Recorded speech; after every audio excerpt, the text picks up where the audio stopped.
Right, well, Jaguar is dead, basically. Jaguar sales declined by a whopping 97% in Europe after a woke ad allegedly drives loyal buyers away. So, for those that don't remember, Jaguar came out quite a while ago now, actually, with a pretty goddamn terrible, very odd, weird, awkward advert. It was just really, really strange. The whole thing was really strange. It was a whole rebrand. Came out with a bunch of freaks, basically. That's what they'd be described as, right? A bunch of androgynous freaks, really strange looking people. Looked like they were floating around on a Technicolor Mars. There was no car. And it was just, live exuberant, some other crap rhetoric. And then that was pretty much it. That was the advert. It was really weird.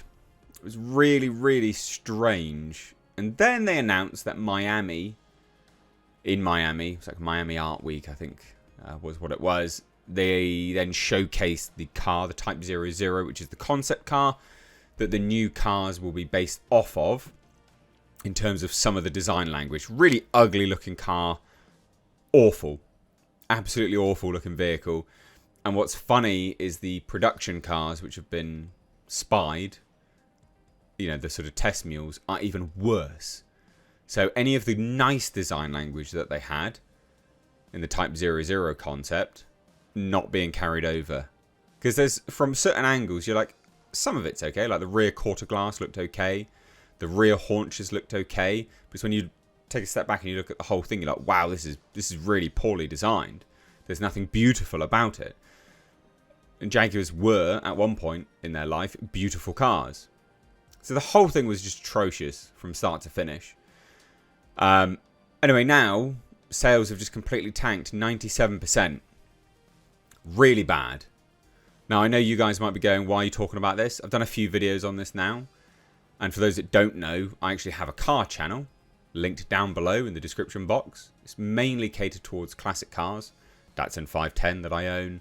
And also a mid-70s Corolla, a hardtop Toyota Corolla. But if that's your thing, please do check it out, linked down below. But that's why I like to talk about this stuff, because I am interested in cars. I like cars. And so there's a carryover, because of course this is business as well. Business then affects everything moving forwards. Apparently not necessarily the movie business, because of course they don't care about losing money anymore, it seems. But anyway, let's take a look at this, and also Jaguar's response, because it's hilarious. So this is on the International Business Times, and it just comes with, look, Jaguar sales declined by 97%. And Jaguar's rebrand aimed to reposition the brand for a younger global audience, ditching its iconic Growler logo for a minimalist J. And that was part of what they said about this, was that they wanted to create a luxury brand for everything. I think they were going to end up like branching out to like handbags or some crap. Maybe like a coffee table, which, I don't know, has like 5 legs or some pointless nonsense that these arty-farty losers come up with, I guess. I don't know.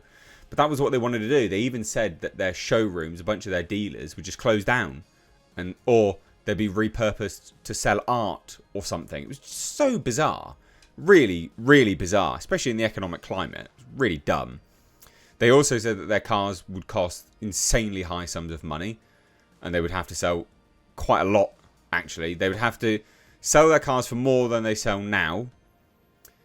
And then they'd have to sell the equivalent sales that they were making now, but at a higher value.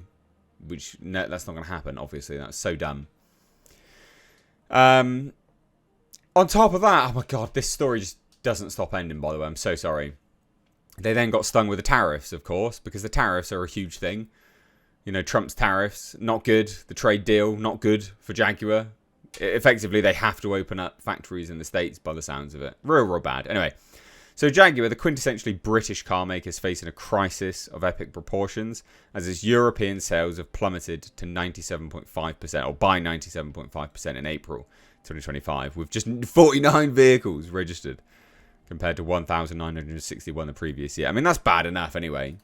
So the collapse follows a controversial November 2024 rebranding campaign labelled Woke, for its car-less avant-garde visuals featuring androgynous models and slogans like copy nothing, even though it was the most generic woke shit you've seen in your life, but whatever.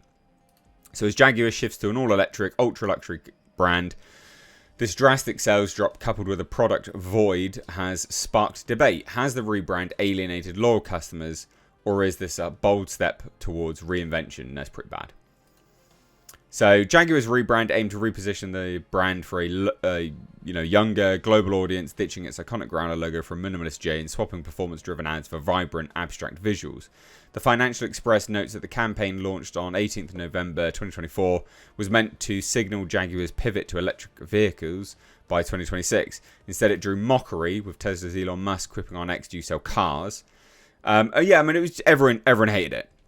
Everyone hated it, basically. So global sales reflect the fallout from 180,833 vehicles sold in 2018 to just 26,862 in financial year 24-25.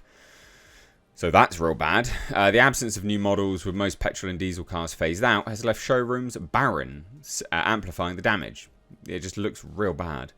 And they were going to sell it again to £160,000 or $220 grand. I mean, that's mental. That's really mental. That's super bad.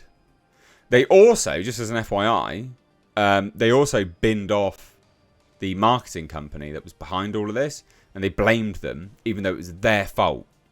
They blamed them. So when you start to hear their response, which we've got here, the Daily Mail has their response. It's comical, really, because they're trying to say, well, that's not the reason. It's like, right, so why did you get rid of the marketing, the ad agency then? Why did you get rid of them if that's not the reason of your downfall, huh? Why would you get rid of them? So Jaguar has insisted its woke rebrand, heavily slated by some fans, is not to blame for the British motoring icon's plummeting sales. Right, yeah, of course. All right then. The explanation that they give is actually quite reasonable, but I just don't buy into it. You know, this. It could be a reason, could be an excuse. They have a vested interest in optics being positive for them, obviously. So I just don't believe it. So the firm's rebrand sort of replaced blah blah blah. So we've seen this. So defending the news, the firm said it was pointless to compare figures for 24 to 25 as Jaguar is not currently on sale in the UK. Yeah, but the global sales are awful. While it goes through its sunset period of radical change, a spokesperson for Jaguar Land Rover said Jaguar's transformation towards a new portfolio of pure electric vehicles was announced as part of the Reimagine strategy in 2021. JLR always envisioned a period when the current range would no longer be on sale before the introduction of the new Jaguar collection. Production of XE, XF, F-Type, I-Pace and E-Pace all came to an end in 2024 as part of that transition. This strategic sunset of the product range is going to plan and will allow Jaguar to transform and reposition the brand for future. Sounds like nonsense, but whatever. Like genuine, utter nonsense. So they said, yeah, it's pointless because basically they just don't have any... They're trying to say, obviously it's declined because we don't have any more cars, but worldwide they have cars. Worldwide they do. And they are genuinely down. Worldwide they're down. They're like, well, we don't have inventory available. But worldwide it's down. It's most drastic in Europe. And it would be most drastic in Europe because they don't have the stock. But it's down worldwide. So, yeah, dumb. Apparently this rebrand involved 800 people. Fire them all. Fire them all. All of them deserve to be fired. They're terrible at their job. I don't have much else to say. This is terrible and hilarious and sad. But also, you get what you deserve.